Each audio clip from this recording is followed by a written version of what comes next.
ایک انہوں نے کہا کہ کسی شخص کا مختلف مقامات پر ٹرانسفر ہوتا ہے، اب ایک ایسی مسجد ہے قریب کہ جس کے امام کے بارے میں گمان یہ ہے کہ اس کا عقیدہ درست نہیں ہے، تو اب اس شخص نے جمعہ پڑھنا ہے، جس مسجد کو سمجھتا ہے کہ یہ میرے ہم عقیدہ امام کی ہے وہ بہت دور ہے، تو کیا کرے گا؟ دیکھیں، جمعے کے لیے مسئلہ یہ ہے کہ جمعے کی جماعت فرض ہے، جس دن جمعہ ہے اس دن جمعے کی تلاش فرض ہوتی ہے اور جماعت سے اس کو پڑھنا ہوتا ہے، بغیر جماعت کے جمعہ نہیں ہو سکتا۔ تو اس میں یہ ضرور اصول ہے کہ اگر کوئی ایسا شخص ہے، کوئی ایسا امام ہے جس کے عقائد کا کفریہ ہونا ہمیں معلوم نہ ہو، عقائد کا کفریہ ہونا، ایک ہوتا ہے کہ مخصوص مکتب فکر سے اس کا تعلق ہے، فلاں کا اس تعلق اس سے، فلاں کا اس کا تعلق ہے، یہ ایک الگ چیز ہوتی ہے کہ کوئی اجتماعی طور پہ کسی مکتب فکر پر کوئی سخت حکم لگاتا ہے مشرک ہونے کا، بدعتی ہونے کا، کافر ہونے کا، یہ ایک الگ مسئلہ ہے۔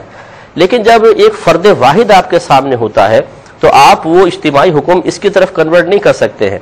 اب پرٹیکولر اس شخص کے عقائد آپ کو معلوم ہونے چاہیے۔ اگر اس نے آپ کے سامنے کوئی گستاخی کی ہے، اگر اس نے کوئی غلط عقیدہ ذکر کیا ہے، اس کی آپ نے بیان سنا ہو، تقریر سنی ہو، تو ٹھیک ہے۔ اگر ایسا نہیں ہے تو پھر یاد رکھیں اس کو مسلمان ماننا فرض ہے، خالی گمان پر کسی کو کافر نہیں کہہ سکتے۔